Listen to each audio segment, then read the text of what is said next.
मैं डॉक्टर मनीष कुकरेजा आप सभी का हार्दिक स्वागत अभिनंदन करता हूं। मैं क्षमा प्रार्थी हूं, कुछ इंटरनेट कनेक्शन की वजह से कार्यक्रम 5 से 10 मिनट विलम्ब से शुरू हो पा रहा है। उसके लिए हाथ जोड़ के क्षमा प्रार्थना। जैसा कि आपको विदित है, आज जो है हम नाद योग के ऊपर चर्चा करने जा रहे हैं, नाद योग का अभ्यास करने जा रहे हैं। जैसा कि नाद योग के बारे में हम बातचीत करें, उससे पहले मैं चाहूँगा कि हम करबद्ध हाथ जोड़कर उस महर्षि पतंजलि जी को याद करें। इस सूत्र के माध्यम से आप सभी कृपया अपनी आंखें बंद करते हुए, हाथ जोड़ते हुए महर्षि पतंजलि जी को नमन करेंगे सर्वप्रथम। तत्पश्चात हम आगे का कार्यक्रम शुरू करेंगे। योगेन चित्तस्य पदेन वाचां मलं शरीरस्य च वैद्यकेन योपाकरोतं प्रवरं मुनीनां पतंजलिं प्राञ्जलिरानतोऽस्मि। हम उस महर्षि पतंजलि को नमन करते हैं जो मुनियों में सर्वश्रेष्ठ हैं और जिन्होंने योग दर्शन ग्रंथ को प्रतिपादित किया, व्याकरण के दोषों को दूर किया और शारीरिक व्याधियों हेतु आयुर्वेद पर कार्य किया। महर्षि पतंजलि को नमन करते हुए हम आगे शुरू करते हैं।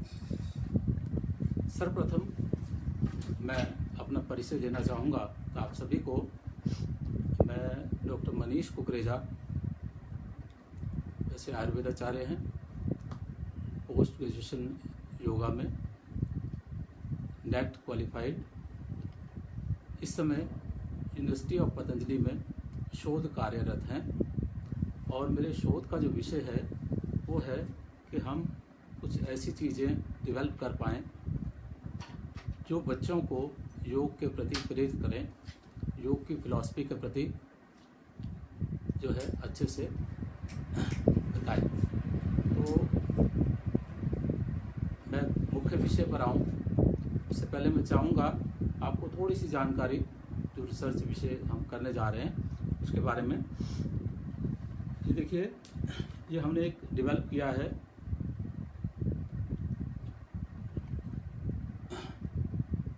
ये सांप सीढ़ी का खेल है, जिसमें सांप सीढ़ी के माध्यम से हम योग की जो फिलॉसफी, अष्टांग योग के बारे में ज्ञान हम दे पाएंगे। ये 2 बोर्ड्स हैं। इसी प्रकार से हमने ये कुछ चार्ट्स डेवलप किए हैं, ABC ऑफ योगा। इसके बारे में कभी विस्तार से फिर कभी चर्चा करेंगे। मुख्यतः मेरा पेशा चिकित्सक का है और मैं लगभग पिछले 30-35 साल से कुरुक्षेत्र में चिराग नर्सिंग होम को चला रहे हैं। मेरी धर्मपत्नी भी डॉक्टर हैं, हमारे 2 बच्चे हैं और दोनों ही अच्छी जगह पे पोस्टेड हैं। भारतीय योग संस्थान से हम लगभग पिछले 25-30 वर्ष से जुड़े हुए हैं और भारतीय योग संस्थान के प्रेजेंटली जॉइंट सेक्रेटरी हरियाणा प्रांत के इस समय सेवाएं दे रहे हैं। इससे पूर्व north zone cultural centre Patiala द्वारा गुरु शिष्य परंपरा के अंतर्गत बांसुरी को गुरु के रूप में बच्चों को सिखाने का कार्य भी मुझे सौंपा गया। मैं ज़्यादा कुछ न कहते हुए आज की इस व्याख्यानशाला के सूत्रधार, जिन्होंने कई मोतियों को माला में पिरोने का कार्य किया, डॉक्टर कपिल केसरी जी को मैं हृदय से धन्यवाद देना चाहूँगा। कपिल केसरी के बारे, डॉक्टर साहब के बारे में आप सभी बेहतर जानते हैं। वो फाउंडर हैं प्रज्ञा योग अलायंस के, PhD रिसर्च स्कॉलर हैं और वर्ल्ड योगा चैंपियन भी रहे हैं 2013 में। 650 से ज़्यादा योग कैंप्स ऑर्गेनाइज कर चुके हैं। ज़्यादा विस्तार में नहीं जाऊंगा। आप सभी उनके बारे में बेहतर जानते हैं। इस व्याख्यान माला में डॉक्टर कामाख्या कुमार जी, डॉक्टर सरस्वती कला जी, doctor Charu Sharma, doctor Vijay Kumar Singh ji, doctor Vikram Singh ji, doctor Rakesh Verma जी, डॉक्टर कामता प्रसाद साहू जी, डॉक्टर पाल मदान जी, डॉक्टर सचिन कुमार त्यागी जी, डॉक्टर सोमवीर आर्य जी, डॉक्टर लक्ष्मी नारायण जोशी जी, डॉक्टर सुशील कुमार जी और डॉक्टर धीरज चांदना जी अपना अपना व्याख्यान पहले दे चुके हैं। तो आज इसी कड़ी में मुझे आमंत्रण दिया गया डॉक्टर केसरी जी द्वारा कि आपके समक्ष हम नाद योग के बारे में कुछ बातें आपसे शेयर करें, चर्चा करें। जैसा कि आप सभी जानते हैं, हठ योग प्रतिपिका के संपादक, रचयिता स्वामी स्वामात्मा राम जी ने चौथा जो पाद है, जो चौथा चैप्टर है, वो नादानुसंधान के बारे में बताया है। हम पहले मैं थोड़ी सी भूमिका बना दूं कि हमारा ये सेशन लगभग 30-35 मिनट और चलेगा। इस सेशन में हम पहले 15 से 20 मिनट चर्चा करेंगे। आगामी 15-20 मिनट हम इसका अभ्यास क्रियात्मक रूप से करेंगे और फिर 5 से 7 मिनट क्वेश्चन आंसर का सेशन रहेगा। नाद योग किससे कहते हैं? नाद योग वह रास्ता है जिसके द्वारा हम ध्वनि के माध्यम से उस परम सत्ता को पाने का प्रयास करते हैं, समाधि की ओर अग्रसर होते हैं। तो नाद शब्द जो है, ये इसको फ्लो ऑफ साउंड कहते हैं। जो तरंगे बह रही हैं ध्वनि की, उसे हम नाद कहेंगे और उसके साथ जुड़ जाना वास्तव में नाद योग कहलाता है। जैसे कि आपको पहले पता होगा कि एक बिग बैंग थ्योरी आई थी, जिसमें बताया गया कि इस सृष्टि की उत्पत्ति एक बहुत भयानक विस्फोट से हुई। हमारे ऋषि मुनियों ने भी अपनी खोज में पाया कि ये जो यूनिवर्स है, इसका ओरिजिन एक ओम ध्वनि के माध्यम से प्रारंभ हुआ। वास्तव में चेतना की जो नदी है, जो हमारे शरीर में बह रही है, उसमें उस नदी के अंदर अगर अहंकार आ जाता है तो वो बाधा का कार्य करता है। तो उस अहंकार को दूर करने में ये नाद योग अति सक्षम है। इस नाद योग से हम उस बाधा को दूर कर सकते हैं, अहंकार रूपी बाधा को। वैसे सत्य में कहें तो नाद योग जो मौन का आवाज है, उसको अनुभव करना नाद योग है। बाहरी नाद का सहारा लेकर हम अनाहत नाद की ओर अग्रसर होते हैं। इस प्रक्रिया में नाद वास्तव में दो प्रकार के हैं। एक है आहत नाद और दूसरा है अनाहत नाद। आहत जो दो चीज़ों के घर्षण से उत्पन्न होता है। जैसे ये मैंने चुटकी बजाई, ये आवाज़ उत्पन्न हुई, तो ये दो उंगलियों के घर्षण से उत्पन्न हुई। जैसे मैंने ये बांसुरी बजाई और बांसुरी का स्वर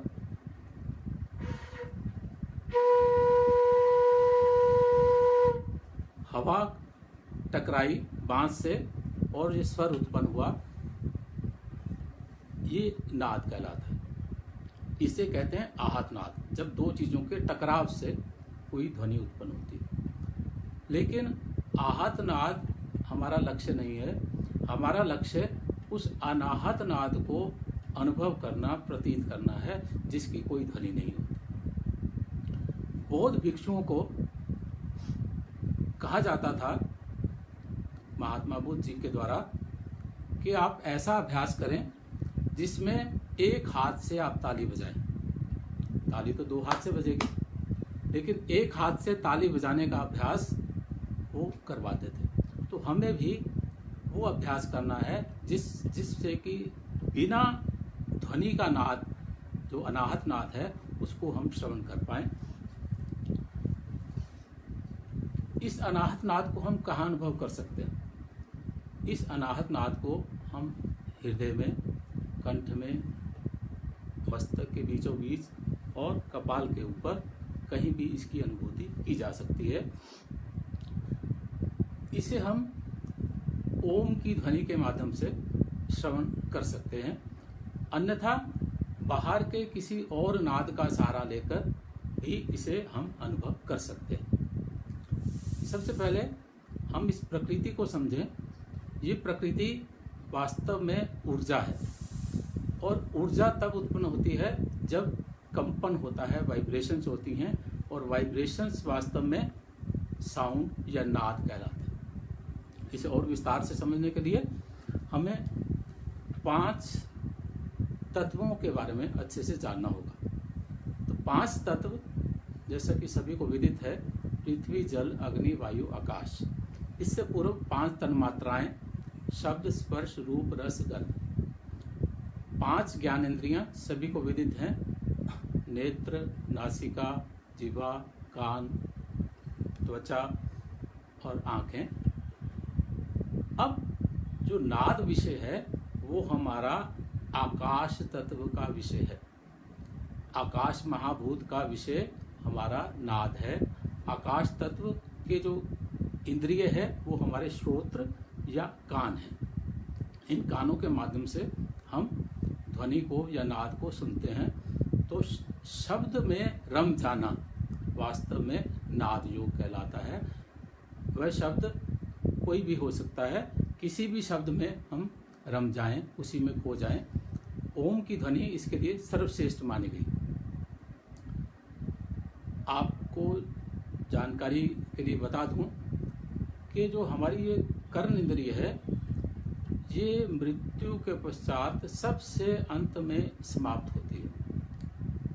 आपने सुना होगा जब कोई मृत्यु के समीप होता है, मृत्यु आसन के करीब होता है, तो उसको गीता के श्लोक और पुराण आदि ग्रंथ सुनाए जाते हैं, क्योंकि उस समय उसकी कर्ण इंद्रिय सक्रिय होती है।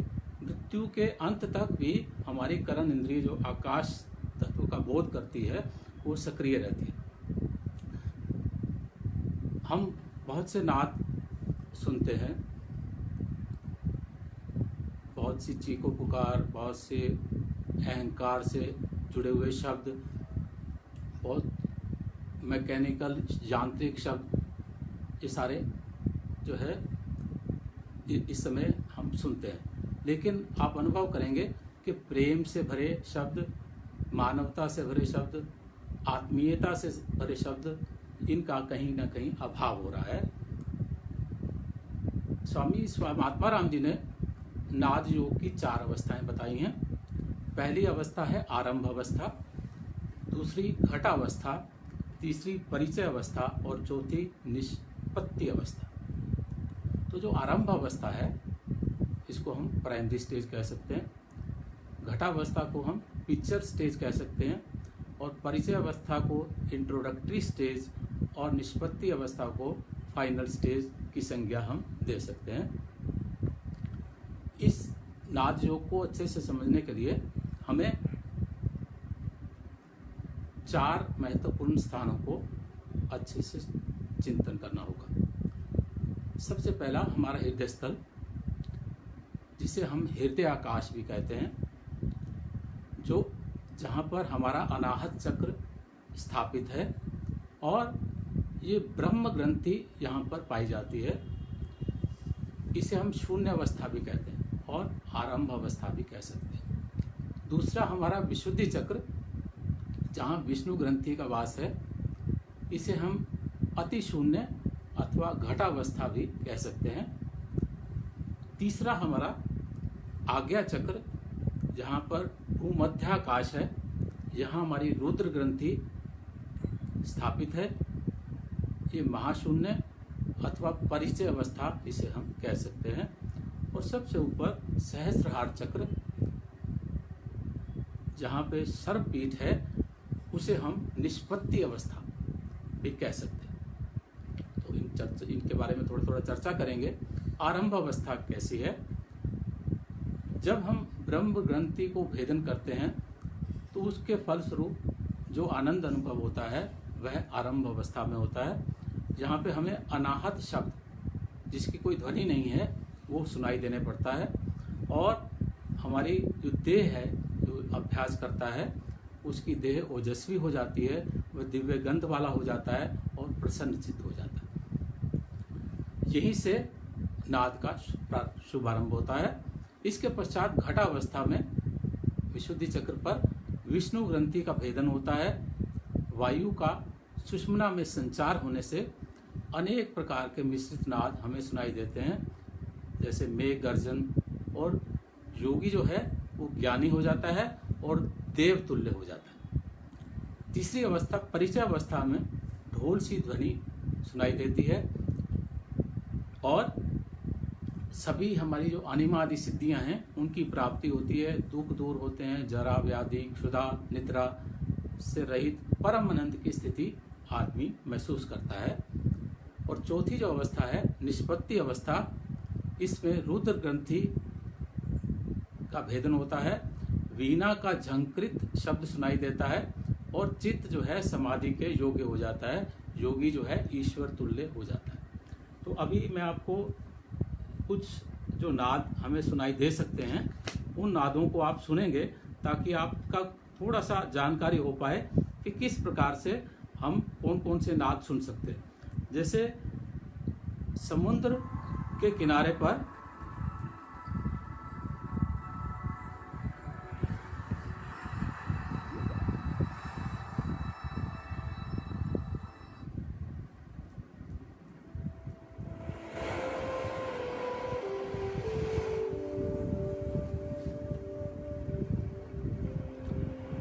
समुद्र की लहरों का शोर,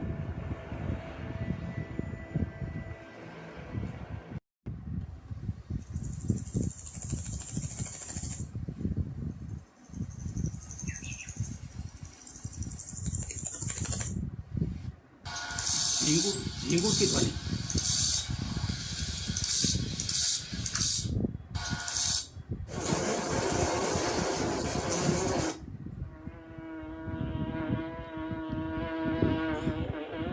भ्रमर का गुंजन, जैसे भंवरे आवाज करता है वैसी ध्वनि,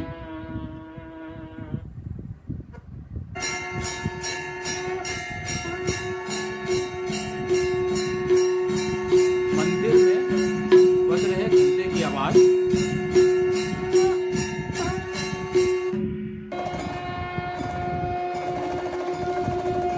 शंख की ध्वनि,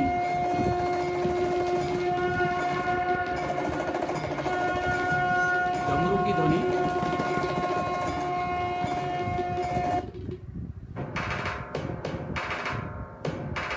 मृदंग की आवाज,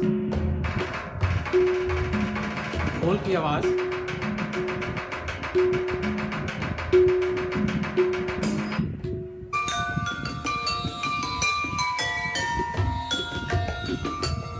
जल तरंग सी आवाज,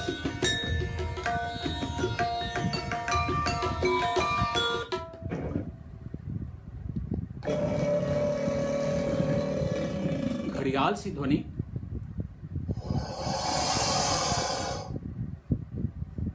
बांसुरी की ध्वनि।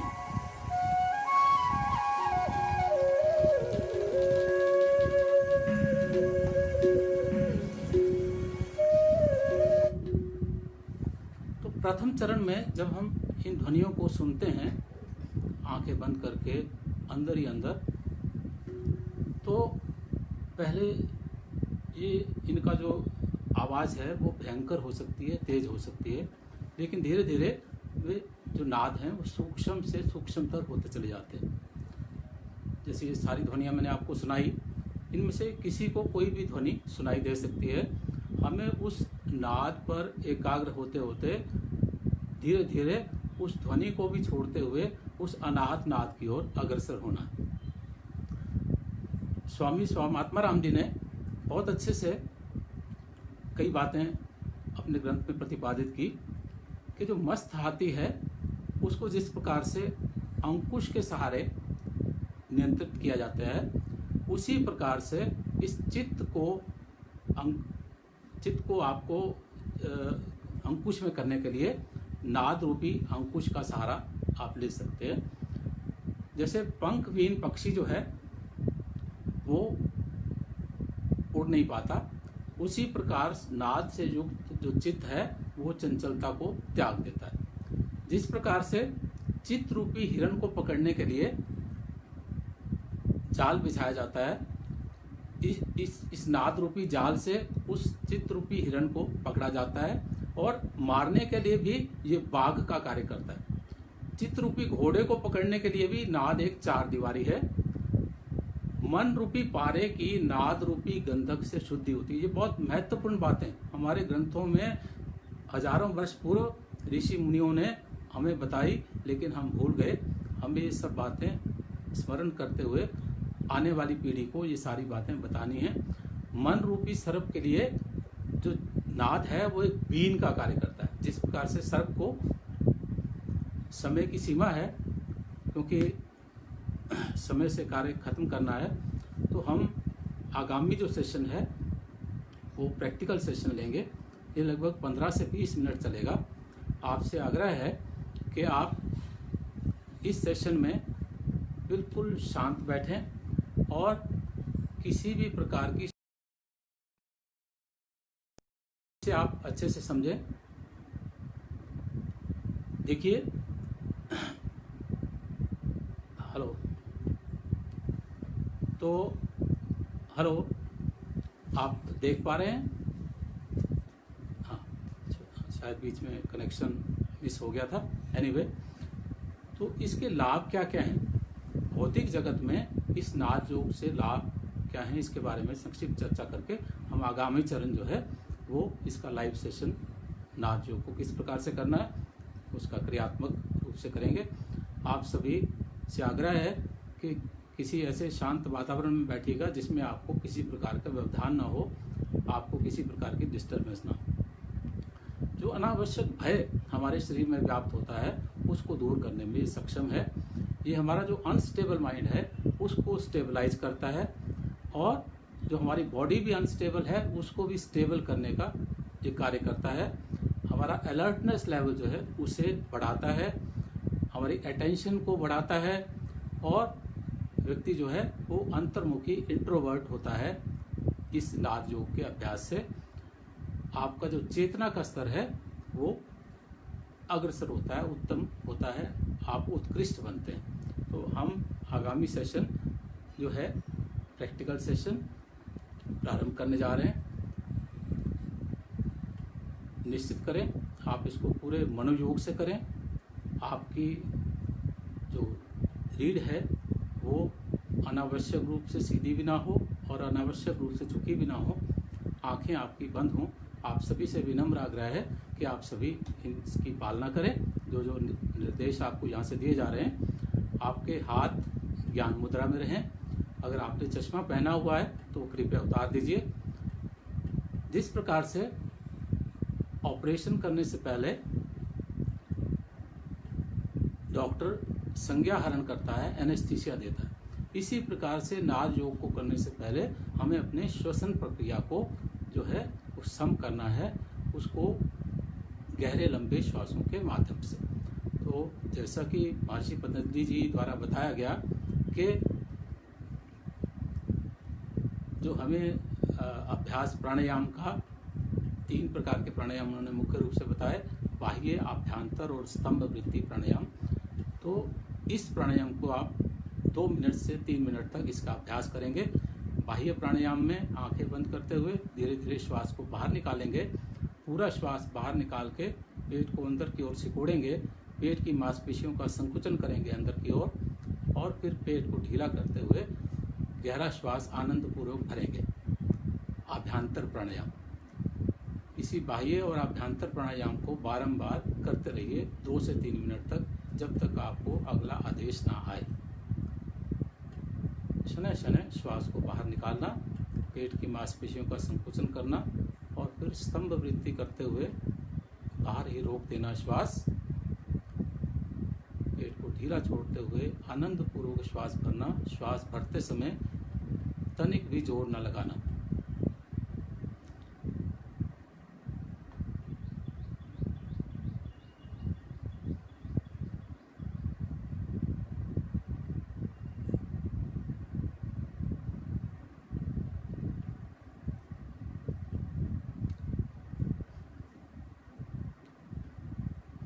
आपका मन योग्य बना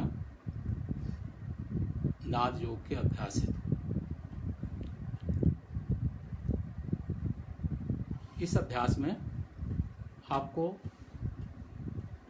कुछ चीज़ें सुनाई देंगी बांसुरी के स्वरों के माध्यम से। इसमें ओंकार की ध्वनि होगी, बीच बीच में कभी गायत्री मंत्र सुनाई देगा, कभी राम की धुन सुनाई देगी, कभी राम की महिमा सुनाई देगी, कभी कृष्ण स्तुति। जो जो भी कुछ आपको सुनाई दे उसे आप आगामी 15-20 मिनट तक आनंद पूर्वक श्रवण करेंगे और उसी ध्वनि में डूब जाने का प्रयास करेंगे। अंत में इसका प्रारंभ भी ओम ध्वनि से होगा और इसका अंत भी ओम ध्वनि पर ही होगा। आपको इस ओम ध्वनि को आत्मसात करना है, मन ही मन, ताकि जो जो नाद आपको सुनाई दें, जो जो स्वर आपको सुनाई दें, उन स्वरों में आप डूब जाएं, उन स्वरों में खो जाएं। इसे हम शाब्दिक धारणा भी कह सकते हैं, किसी शब्द में अपने मन को डुबो देना। तो हम प्रारंभ करने जा रहे हैं बांसुरी के माध्यम से नाद योग।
2 मिनट तक शांत इसी अवस्था में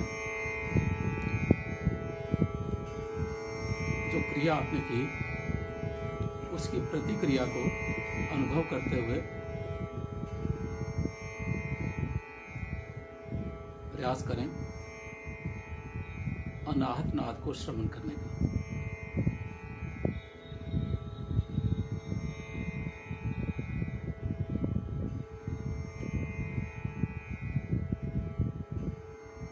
साकार से निराकार की ओर, आहत नाद से अनाहत नाद की ओर यात्रा आप सबकी आनंद में ही रही होगी।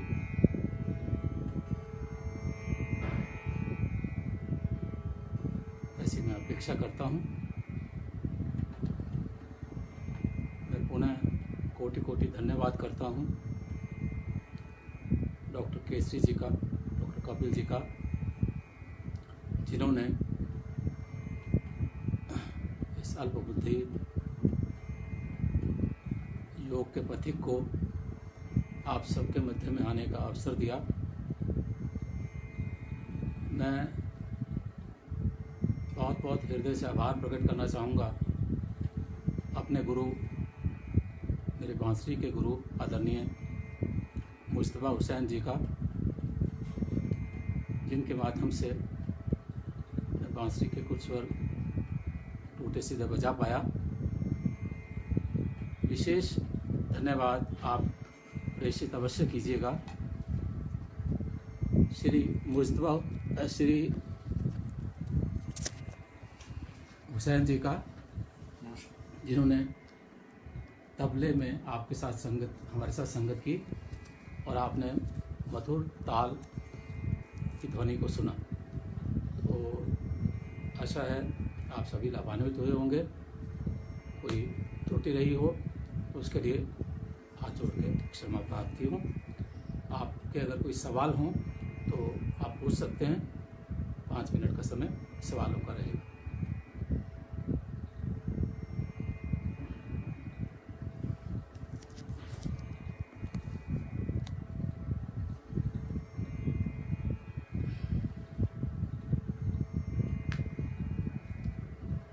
बहुत से छात्र भी इसमें जुड़े हैं, मैं सबके नाम नहीं ले पाऊँगा। अनुराग जी और बहुत सारे जितने भी बच्चे जुड़े, और योग से सभी जो पवित्र आत्माएं हैं वो इस सेशन से जुड़ी होंगी। अगर नहीं जुड़ी होंगी तो बाद में इसको सुनकर, इसको श्रवण कर आनंद ले पाएंगी। मैं कपिल जी का पुनः कोटि कोटि धन्यवाद करता हूँ और ईश्वर से प्रार्थना करता हूँ कि उनको ईश्वर दिन दुगनी रात चौगुनी प्रगति करे। आप सभी का